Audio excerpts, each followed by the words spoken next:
BBC news আন্তর্জাতিক সংবাদে আপনাকে স্বাগতম। শুরুতেই সংবাদ শিরোনাম, এরপর বিস্তারিত। সুদানে ড্রোন হামলায় ৬ শিশুসহ ১২ জন নিহত। ১,০০০ ইউক্রেনীয় সেনার লাশ হস্তান্তর করল রাশিয়া। নেতানিয়াহুর দুর্নীতির বিচার শুরু হচ্ছে। দক্ষিণ লেবাননে হিজবুল্লাহর সঙ্গে ইসরায়েলি বাহিনীর তীব্র লড়াই। এতক্ষণ শুনছিলেন সংবাদ শিরোনাম, এখন বিস্তারিত। আপনি যদি মুসলিমদের পাশে থাকতে চান তাহলে ভিডিওতে লাইক করে চ্যানেলটি অবশ্যই সাবস্ক্রাইব করে দিবেন এবং কমেন্টে জানিয়ে দিবেন আপনার মূল্যবান মতামত। এখন বিস্তারিত। সুদানে ড্রোন হামলায় ৬ শিশুসহ ১২ জন নিহত। সুদানের দারফুর অঞ্চলে ড্রোন হামলায় ৬ শিশুসহ অন্তত ১২ জন বেসামরিক নাগরিক নিহত হয়েছেন। বৃহস্পতিবার ৯ এপ্রিল চিকিৎসা সূত্র ও স্থানীয় কর্মীরা সংবাদ মাধ্যম এএফপিকে তথ্যটি জানায়। উত্তর দারফুর অঙ্গরাজ্যের আধা সামরিক বাহিনী নিয়ন্ত্রিত কুতুম শহরে বুধবার এই হামলার ঘটনা ঘটে। একটি চিকিৎসা সূত্র এএফপিকে জানায়, শহরের একটি হাসপাতালে ১২ জনের মরদেহ আনা হয়েছে। নিহতদের মধ্যে ৬ জন শিশু রয়েছে, যাদের মধ্যে ৩ জন মাধ্যমিক পর্যায়ের শিক্ষার্থী। হামলায় নারী ও শিশুসহ আরও অন্তত ১৬ জন আহত হয়েছেন। আহতরা হাসপাতালে চিকিৎসাধীন রয়েছেন। গণতন্ত্রপন্থী সংগঠন আল ফাশির রেজিস্ট্যান্স কমিটি জানায়, হামলাটি আল সালামা এলাকায় আল গার্লস স্কুলের কাছে সংগঠিত হয়। এ হামলার জন্য সুদানের সেনাবাহিনীকে দায়ী করে তারা। ২০২৩ সালের এপ্রিল থেকে দেশটির সেনাবাহিনী ও র্যাপিড সাপোর্ট ফোর্সের মধ্যে সংঘর্ষ চলমান রয়েছে। ১,০০০ ইউক্রেনীয় সেনার লাশ হস্তান্তর করল রাশিয়া। ইউক্রেনের কাছে তাদের ১,০০০ সেনার লাশ হস্তান্তর করেছে রাশিয়া। বৃহস্পতিবার ৯ এপ্রিল দুই দেশের মধ্যে এই মরদেহ বিনিময় হয়েছে বলে নিশ্চিত করেছেন সংশ্লিষ্ট কর্মকর্তারা।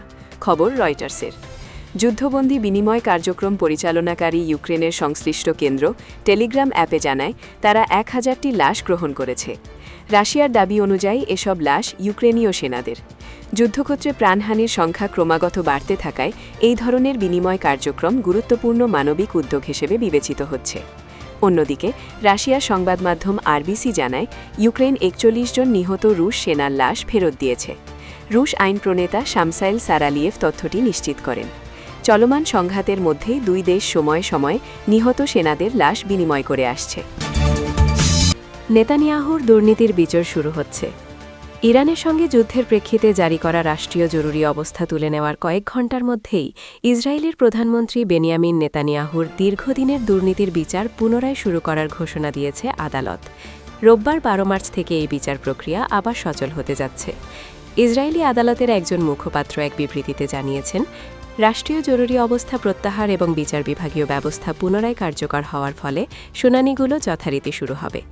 মূলত যুদ্ধের কারণে দেশটির আইনি কার্যক্রমে যে স্থবিরতা তৈরি হয়েছিল, জরুরি অবস্থা তুলে নেওয়ার মাধ্যমে তার অবসান ঘটল। দক্ষিণ লেবাননে হিজবুল্লাহর সঙ্গে ইসরায়েলি বাহিনীর তীব্র লড়াই।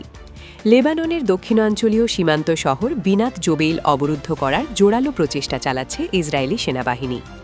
আল জাজিরার প্রতিবেদন অনুযায়ী শহরটি ইসরায়েল লেবানন সীমান্ত থেকে মাত্র ৫ কিলোমিটার দূরে অবস্থিত। গত কয়েক সপ্তাহ ধরে ইসরায়েলি সৈন্যরা বিনাত জোবেইলে প্রবেশের চেষ্টা চালালেও সেখানে সশস্ত্র যোদ্ধাদের প্রবল প্রতিরোধের মুখে পড়েছে তারা। লেবাননের সশস্ত্র গোষ্ঠী হিজবুল্লাহ জানিয়েছে, ওই এলাকায় তাদের যোদ্ধা এবং ইসরায়েলি বাহিনীর মধ্যে দফায় দফায় সংঘর্ষ চলছে। এদিকে ইসরায়েলি সেনাবাহিনী দক্ষিণ লেবাননের বাসিন্দাদের জন্য তাদের জোরপূর্বক স্থানান্তরের নির্দেশনার পরিধি আরও বাড়িয়েছে। নতুন এই নির্দেশনার ফলে লেবাননের মোট ভূখণ্ডের প্রায় ১৪% এলাকা এখন এই উচ্ছেদাদেশের আওতায় পড়েছে, যা দেশটির সাধারণ মানুষের মধ্যে চরম মানবিক বিপর্যয় সৃষ্টি করেছে।